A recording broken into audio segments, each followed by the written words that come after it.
panibagong gym na naman tayo, yung ating body goal, ang ating fitness journey. So ayan yung ang aking outfit for today's video. So bali, itong binili kong whole body na gym na attire is tatlo siya. Isang ganito na may ganyan, pero kita pa rin yung likod. And then yung dalawa is ano siya, ganun.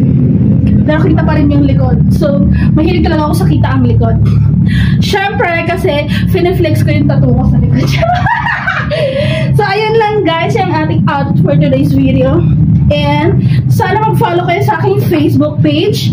And then, sa aking YouTube channel, Mervic Tagata Daily Vlogs, ang babaeng walang pahinga. So, thank you.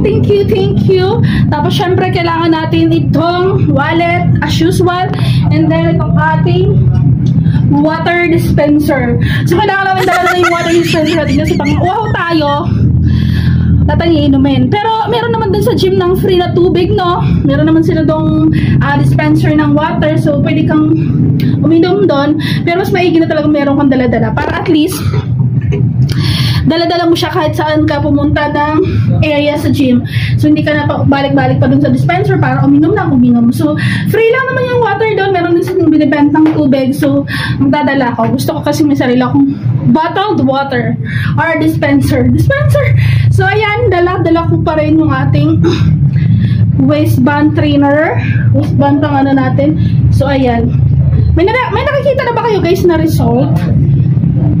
Nakikita na ba kayong result sa pag-gym ko? Pang 2 weeks ko pa lang naman yung gym na to, no?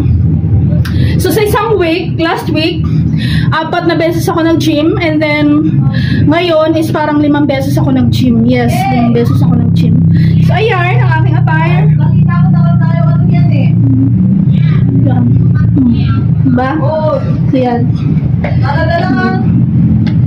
Tapos may pa-ponytail tayo. Siyempre, ayan, kikay-kikay for today's video. Diba? Yan lang. So, subscribe nyo ako guys sa aking YouTube channel, Mervic Tagata Daily Vlogs, and to my Facebook page, Mervic Tagata Daily Vlogs.